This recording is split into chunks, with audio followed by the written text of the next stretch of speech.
Film ആക്ടേഴ്സിനെ ബന്ധപ്പെട്ടുള്ള controversies എപ്പോഴും social മീഡിയയിൽ ഭയങ്കര ചർച്ചയാവാറുണ്ട്. ഇപ്പോൾ ആന്റണി വർഗീസ് പെപ്പയെ ബന്ധപ്പെട്ടുകൊണ്ട് ഒരു ഒരു പീഡന കേസ്, അല്ലെങ്കിൽ ഈ പറയുന്നത് പോലെ ആന്റണി വർഗീസ് പെപ്പെ മറ്റൊരു ഒരു പെൺകുട്ടിയെ ഈ പറയുന്നത് പോലെ പീഡിപ്പിച്ചു, അതിനെ ബന്ധപ്പെട്ട് വരുന്ന കുറച്ച് ചാറ്റും കാര്യങ്ങളൊക്കെ ഇന്നലെ തൊട്ട് സോഷ്യൽ മീഡിയയിൽ സ്പ്രെഡ് ആവുന്നുണ്ട്. ആ ഒരു ചാറ്റിന്റെ സ്ക്രീൻഷോട്ടും കാര്യങ്ങളൊക്കെ ഞാൻ ഈ സൈഡിൽ വെക്കാം. അപ്പൊ എന്തൊക്കെയാണെങ്കിലും ഈ ഒരു കേസിനെ ബന്ധപ്പെട്ടുകൊണ്ട് കുറച്ചധികം ചാനലുകൾ, അതായത് കുറച്ചധികം യൂട്യൂബ് ചാനലുകൾ ഇട്ടിരിക്കുന്ന വീഡിയോസും കാര്യങ്ങളൊക്കെ കണ്ടായിരുന്നു. ആ ഒരു വീഡിയോയിലൊക്കെ പറയുന്നത് ആന്റണി വർഗീസ് പെപ്പയ്ക്കെതിരെ ഒരു പെൺകുട്ടി കേസ് കൊടുത്തു, പീഡന കേസാണ് ആരോപിച്ചിരിക്കുന്നത്, FIR ഇട്ടിട്ടുണ്ട്, പോലീസ് അന്വേഷണത്തിലാണ് എന്നുള്ള രീതിയിലൊക്കെ പറയുന്ന ഒരുപാട് വീഡിയോസും കാര്യങ്ങളൊക്കെ കണ്ടു. പക്ഷേ ഇതിനെ ബന്ധപ്പെട്ടുകൊണ്ട് സംസാരിക്കാനുള്ള ഒരു കാര്യം, ഇതുവരെ ഒരു പോലീസ് സ്റ്റേഷനിലും ഒരു പെൺകുട്ടിയും ആന്റണി വർഗീസ് പെപ്പയ്ക്കെതിരെ കേസ് കൊടുത്തിട്ടില്ല. അതുപോലെ തന്നെ FIR എന്ന് പറയുന്ന ഒരു സംഭവം ഈ ഒരു കേസിൽ ഇട്ടിട്ടേ ഇല്ല. ഇതൊരു കേസായിട്ട് പോലും ഫയൽ ചെയ്തിട്ടില്ല എന്നുള്ള രീതിയിലാണ് ഇതുവരെ അറിയാനായിട്ട് സാധിച്ചത്. ഈ പറയുന്നത് പോലെ ഈ ഒരു ചാറ്റും കാര്യങ്ങളൊക്കെ നോക്കുന്ന സമയത്ത് ഈ ഒരു പെർട്ടിക്കുലർ പെൺകുട്ടി ഇത് കേസാക്കുമെന്നുള്ള കാര്യം ഈ ഒരു ചാറ്റിൽ എടുത്തിടുന്നുണ്ട്. അതുപോലെ തന്നെ ഇത്തരത്തിലൊരു ചാറ്റ് സ്പ്രെഡ് ചെയ്യുന്ന സമയത്ത് ഇതിപ്പോൾ ഇൻസ്റ്റഗ്രാം അക്കൗണ്ട് ആയിട്ടുള്ള ഒരു ഹക്കീം എന്ന് പറയുന്ന ഒരു വ്യക്തിയുടെ ഇൻസ്റ്റഗ്രാം അക്കൗണ്ടിലാണ് ഈ ഒരു ചാറ്റ് വന്നിരിക്കുന്നത്. ഇപ്പൊ ആ ഒരു അക്കൗണ്ട് കാണാനില്ല. ഇപ്പൊ റീസെന്റ് ഞാനിപ്പോൾ ഇൻസ്റ്റഗ്രാമിൽ കയറിയിട്ട് ആ ഒരു അക്കൗണ്ട് സെർച്ച് ചെയ്ത് നോക്കിയായിരുന്നു. അങ്ങനെ ഒരു അക്കൗണ്ട് ഇപ്പോൾ ഇല്ല, ആക്റ്റീവ് അല്ല ആ ഒരു അക്കൗണ്ട്. ആ ഒരു അക്കൗണ്ടിലൂടെയാണ് ഒരു സ്റ്റോറിയുടെ രൂപത്തിൽ ഈ ഒരു ചാറ്റും കാര്യങ്ങളൊക്കെ സ്പ്രെഡ് ചെയ്തത്. ഫസ്റ്റ് ഓഫ് ഓൾ ഒരു കാര്യം പറയാനായിട്ടുള്ള കാര്യം, ഇത്തരത്തിലൊരു ചാറ്റ് നമുക്ക് ഈ പറയുന്നത് പോലെ ഉണ്ടാക്കിയെടുക്കാനായിട്ട് ഇത്ര വലിയ സമയമൊന്നും വേണ്ട. ഈ ഒരു ചാറ്റിന്റെ അടിസ്ഥാനത്തിൽ ഒരിക്കലും ആന്റണി വർഗീസ് പെപ്പെ എന്ന് പറയുന്ന ആ ഒരു ആക്ടർ പുള്ളിക്കാരൻ ഒരു കുറ്റക്കാരനാണെന്ന് ഒരിക്കലും പറയാൻ സാധിക്കില്ല. കാരണം ഇതുപോലുള്ള ചാറ്റൊന്നും അല്ല. ഇപ്പൊ നമുക്ക് വേണമെങ്കിൽ റിയൽ ആയിട്ടുള്ള വീഡിയോസ് വരെ നമുക്ക് ഈ പറയുന്ന പോലെ AI ഒരു ഹെൽപ്പ് വെച്ച് നമുക്ക് ഉണ്ടാക്കിയെടുക്കാൻ പറ്റും. അതുകൊണ്ട് തന്നെ ഒരു ചാറ്റ് ഒരു സ്റ്റോറി ഇട്ടു എന്ന് പറഞ്ഞുകൊണ്ട്, അല്ലെങ്കിൽ ഒരു ചാറ്റിൽ കുറച്ച് മെസ്സേജുകൾ കണ്ടു എന്ന് വെച്ചുകൊണ്ട് ഒരിക്കലും ഈ പറയുന്ന പെപ്പെ ഇതിനകത്തൊരു കുറ്റക്കാരനാണെന്ന് പറയാൻ സാധിക്കില്ല. പിന്നീടുള്ളൊരു കാര്യം, ഇത്തരത്തിലൊരു കേസ് അല്ലെങ്കിൽ ഇത്തരത്തിലൊരു ആർഗ്യുമെന്റ് വന്നതിന് ശേഷം ആന്റണി വർഗീസ് പെപ്പെ ഇതിനൊരു എക്സ്പ്ലനേഷൻ വീഡിയോ ആയിട്ടോ, അല്ലെങ്കിൽ ഇത് തെറ്റാണെന്നുള്ളൊരു കാര്യമായിട്ടോ, അല്ലെങ്കിൽ ഞാൻ ഇത്തരത്തിലൊരു കാര്യം ചെയ്തിട്ടില്ല, എനിക്കെതിരെ ഈ പറയുന്ന ഹെയ്റ്റേഴ്സ് ഇറക്കി വിടുന്ന സംഭവമാണെന്ന് പറഞ്ഞുകൊണ്ടൊന്നും ഇതുവരെ യാതൊരു വീഡിയോസോ അതുപോലുള്ള പോസ്റ്റുകളോ കാര്യങ്ങളോ ഒന്നും പങ്കുവച്ചിട്ടില്ല. ഇത്തരത്തിൽ ചെയ്യാത്ത പക്ഷം ജനങ്ങൾ വിചാരിക്കുന്നത് ആന്റണി വർഗീസ് പെപ്പെ ഇത്തരത്തിലൊരു കാര്യം ചെയ്തിട്ടുണ്ടാവും എന്നുള്ള രീതിയിൽ തന്നെ ആയിരിക്കും. ഈ പറയുന്ന ആന്റണി പെപ്പെ തൻ്റെ ഇൻസ്റ്റഗ്രാമിൽ പങ്കുവച്ചിരിക്കുന്ന വീഡിയോസിലും ഫോട്ടോസിന് താഴെയൊക്കെ കമന്റ് ബോക്സിൽ ഇപ്പോൾ നോക്കുന്ന സമയത്ത് ഇത്തരത്തിലൊരു കേസ് കേട്ടല്ലോ, അത് സത്യമാണോ എന്നുള്ള രീതിയിലുള്ള ഒരുപാട് ക്വസ്റ്റ്യൻസ് ഉണ്ട്.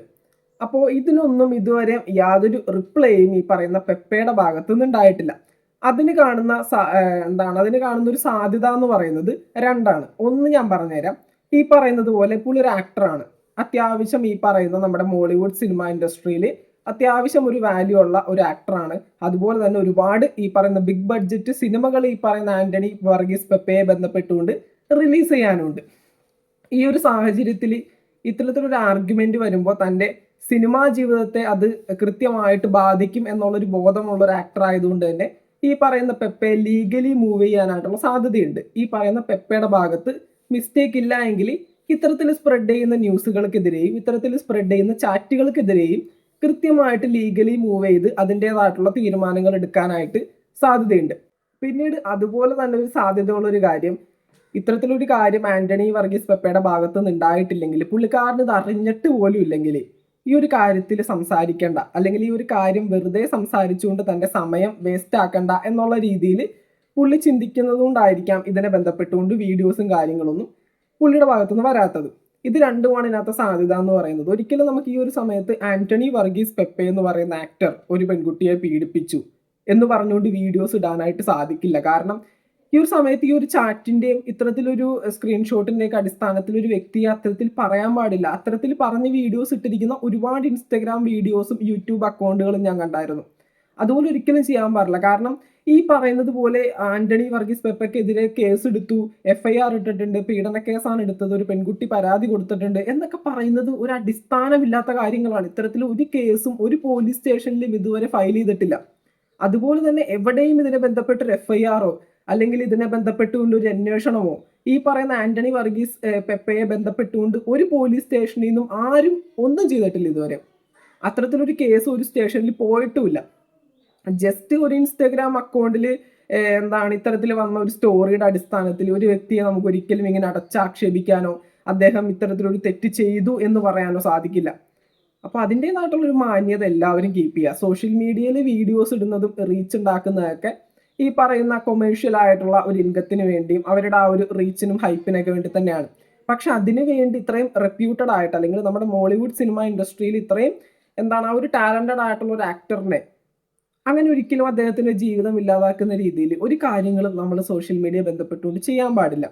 ഇപ്പൊ ഇതിപ്പോ ഒരു സത്യസന്ധമായിട്ടുള്ളൊരു കേസാണെന്നുണ്ടെങ്കിൽ അടുത്ത നാളുകളിലൊക്കെ ആയിട്ട് ഈ പറയുന്ന പെൺകുട്ടി ഒരു കംപ്ലൈന്റ് ആയിട്ട് വരുന്ന സമയത്ത് അതിനെപ്പറ്റി അന്വേഷിച്ച് പോലീസുകാർ അത് സത്യമാണെന്ന് പ്രൂവ് ചെയ്യട്ടെ. അല്ലാത്ത പക്ഷം സോഷ്യൽ മീഡിയയിൽ വന്നിരുന്നുകൊണ്ട് FIR ഇട്ടിട്ടുണ്ട്, പീഡന കേസിൽ പ്രതിയാണ് എന്നൊക്കെ പറഞ്ഞുകൊണ്ട് അദ്ദേഹത്തിന്റെ ആ ഒരു ജീവിതം ഇല്ലാതാക്കുന്ന രീതിയിൽ ഒരു പരിപാടിക്ക് നിൽക്കരുത് എന്ന് തന്നെ പറയാനുള്ളൂ. പിന്നെ ആന്റണി വർഗീസ് പെപ്പയോട് പറയാനായിട്ടുള്ളൊരു കാര്യം, നിങ്ങൾ ഇത്തരത്തിലൊരു തെറ്റ് ചെയ്തിട്ടില്ലെങ്കിൽ സോഷ്യൽ മീഡിയയിൽ വീഡിയോസ് പങ്കുവെച്ചൊന്നും ഇതിന് റിപ്ലൈ കൊടുക്കേണ്ട ആവശ്യമില്ല. ജസ്റ്റ് ഇൻസ്റ്റാഗ്രാമിൽ ഒരു സ്റ്റോറി ഇടുക, ഇതൊരു ഫേക്ക് അലിഗേഷൻ ആണ്, എൻ്റെ ഹേറ്റേഴ്സ് എനിക്കെതിരെ എടുത്തു വിടുന്ന ഒരു ഫേക്ക് ആയിട്ടുള്ള ഒരു അലിഗേഷൻ ആണ്, ഇത്തരത്തിലൊരു കാര്യം ഞാൻ അറിഞ്ഞിട്ട് കൂടിയില്ല എന്നുള്ള രീതിയിൽ ഇടുക. അല്ലെങ്കിൽ ഇതിനെ ബന്ധപ്പെട്ടുകൊണ്ട് സംസാരിക്കാതിരിക്കുക എന്നുള്ളത് തന്നെയാണ്. നേരെ ചെന്നിട്ട് ലീഗലി മൂവ് ചെയ്യുക. ഇത്തരത്തിലൊരു ന്യൂസ് എനിക്കെതിരെ സ്പ്രെഡ് ചെയ്യുന്നുണ്ട്, ഇത്തരത്തിലുള്ള ചില ചാനലുകളും അല്ലെങ്കിൽ ഇത്തരത്തിലുള്ള ചില ഇൻസ്റ്റഗ്രാം അക്കൗണ്ടുകളും എനിക്കെതിരെ ഇത്തരത്തിലൊരു പീഡന കേസ് വന്നിട്ടുണ്ട് എന്നുള്ള രീതിയിൽ വീഡിയോസും കാര്യങ്ങളും പങ്കുവയ്ക്കുന്നുണ്ട്. അങ്ങനെ ആ ഒരു രീതിയിൽ മൂവ് ചെയ്യിപ്പിച്ചുകൊണ്ട് ഇത്തരത്തിലുള്ള വീഡിയോസും കാര്യങ്ങളൊക്കെ ടേക്ക് ഡൗൺ ചെയ്യിപ്പിക്കാം. ഇതൊക്കെയാണ് ഇതിനകത്ത് സാധ്യത എന്ന് പറയുന്നത്. പിന്നെ ഈ പറയുന്ന മീഡിയാസിനോടും ഈ പറയുന്ന സോഷ്യൽ മീഡിയ റിവ്യൂവേഴ്സിനോടും പറയാനായിട്ടുള്ളൊരു കാര്യം, ഈ ഒരു കേസ് കൃത്യമായിട്ട് എവിടെയെങ്കിലും ഈ പറയുന്ന ഫയൽ ചെയ്യട്ടെ. അതിനുശേഷം ഇതിനെ ബന്ധപ്പെട്ടുകൊണ്ട് ഇദ്ദേഹം ഒരു പ്രതിയാണ് എന്നുള്ള രീതി സംസാരിക്കാം. അതുപോലെ തന്നെ ഈ പറയുന്ന ഞാൻ ഇതുവരെയും കണ്ടില്ല കേട്ടോ, ഈ പറയുന്ന സോഷ്യൽ മീഡിയയിലായാലും ന്യൂസ് ചാനലുകളിലായാലും നമ്മുടെ ഈ പറയുന്ന എന്താണ് ഈ ഒരു ന്യൂസ്, ഈ ഒരു പെർട്ടിക്കുലർ ന്യൂസ് ഇതുവരെ ലീക്ക് ആയതായിട്ടോ അല്ലെങ്കിൽ ഒരു ന്യൂസ് സംസാര വിഷയമായതായിട്ടോ ഞാൻ ഇതുവരെ കണ്ടിട്ടില്ല. അതുപോലെ തന്നെ ഈ പറയുന്ന ഇത്തരത്തിലൊരു കേസ് അത് ഫയൽ ചെയ്യപ്പെട്ടിട്ടുണ്ടെങ്കിൽ അല്ലെങ്കിൽ ഇത്തരത്തിലൊരു കേസ് അതൊരു വലിയൊരു കോൺട്രവേഴ്സി ആയിട്ട് മാറിയിട്ടുണ്ടെങ്കിൽ കൃത്യമായിട്ട് നമ്മുടെ മെയിൻ സ്ട്രീം വാർത്താ ചാനലുകൾ ഇതിനെ ബന്ധപ്പെട്ടുകൊണ്ട് വീഡിയോസ് ചെയ്യും. അങ്ങനെ ഒരു ചാനലും ഇതുവരെ ഇത്തരത്തിലൊരു വീഡിയോസ് മെയിൻ സ്ട്രീം വാർത്താ ചാനലുകൾ എയർ ചെയ്തിട്ടില്ല. അതിനർത്ഥം ഇതൊരു കേസ് ആയിട്ടില്ല എന്ന് തന്നെയാണ്. ഇതിപ്പോൾ ഇത് കേസ് ആവില്ല എന്ന് പറയുന്നില്ല, തീർച്ചയായിട്ടും ആവുമായിരിക്കും മിക്കവാറും. കാരണം ഇതിപ്പോൾ വാർത്താ ചാനലുകൾ റിപ്പോർട്ട് ചെയ്യാനായിട്ടുള്ള സാധ്യതയുണ്ട്. ആന്റണി വർഗീസ് പെപ്പെ ഒരു കേസായിട്ട് പോയി കഴിഞ്ഞാലും എനിക്കെതിരെ ഇത്തരത്തിലൊരു ആരോപണം വന്നിട്ടുണ്ട് എന്നുള്ള രീതിയിൽ പുള്ളി ഒരു കേസ് ഫയൽ ചെയ്താലും ഇതിനെ ബന്ധപ്പെട്ടുകൊണ്ട് വാർത്താ ചാനലുകളിൽ നമുക്ക് വീഡിയോസ് കാണാനായിട്ട് പറ്റും. അപ്പം എന്തൊക്കെയാണെങ്കിലും ഈ ഒരു വിഷയത്തിൽ ഇനി ഈ പറയുന്ന പെപ്പയോ അല്ലെങ്കിൽ ഈ പറയുന്ന പെൺകുട്ടി, ഇത് സത്യസന്ധമായിട്ടുള്ള കേസാണെങ്കിൽ ഈ പെൺകുട്ടി പെപ്പയ്ക്കെതിരെ കേസ് കൊടുക്കുമ്പോൾ അതിനെ ബന്ധപ്പെട്ടുള്ള വീഡിയോസും കാര്യങ്ങളും നമുക്ക് ചെയ്യാം. ഇപ്പോൾ സോഷ്യൽ മീഡിയയിൽ ഒരുപാട് വീഡിയോസും കാര്യങ്ങളും കണ്ടു, FIR ഇട്ടിട്ടുണ്ട്, പീഡന കേസിൽ പ്രതിയാണ്, ഇതൊക്കെ വ്യാജമാണ്, ഇതൊക്കെ ഒരു ഫേക്ക് അലിഗേഷൻ ആണ്. ഇത്തരത്തിലൊരു വാർത്തയും അല്ലെങ്കിൽ ഇത്തരത്തിൽ ഒരു ന്യൂസും ഇതുവരെ ഒരു മെയിൻ സ്ട്രീം വാർത്താ ചാനലുകളും റിപ്പോർട്ട് ചെയ്തിട്ടുമില്ല. അതുപോലെ ഒരു പോലീസ് സ്റ്റേഷനിലും ഇതുപോലൊരു കേസ് ആന്റണി വർഗീസ് പെപ്പയ്ക്കെതിരെ റിപ്പോർട്ട് ചെയ്തിട്ടുമില്ല. അപ്പോൾ ഇത്തരത്തിൽ വീഡിയോസും കാര്യങ്ങളൊക്കെ ചെയ്യുന്നവർ അത് ചെയ്യാതിരിക്കാം. ഇതൊരു പ്രൂവ് ആവട്ടെ. ഈ ഒരു കേസ് ഇങ്ങനെ ഒരു സ്റ്റാർട്ടിംഗ് ആണിത്. ഈ സ്ക്രീൻഷോട്ടുകളും ഈ മെസ്സേജുകളും അതൊക്കെ ഒരു സ്റ്റാർട്ടിംഗ് ആയിട്ട് ഇപ്പോൾ വന്നിട്ടുണ്ട്. ഇതിനെ ബന്ധപ്പെട്ടുകൊണ്ട് കുറച്ചുകൂടി അപ്ഡേറ്റ്സ് ഇതിനെ ബന്ധപ്പെട്ട് കിട്ടാനുണ്ട്. അപ്പോൾ അതൊക്കെ ഒന്ന് വന്നതിന് ശേഷം മാത്രം ഇതിനെ ബന്ധപ്പെട്ടുകൊണ്ട് കാര്യങ്ങൾ സംസാരിക്കാം. മറ്റൊരു വീഡിയോ ആയിട്ട് നമുക്ക് വീണ്ടും കാണാം. നിങ്ങളുടെ അഭിപ്രായങ്ങൾ താഴെ കമൻറ്റ് ബോക്സിൽ രേഖപ്പെടുത്തുക. താങ്ക്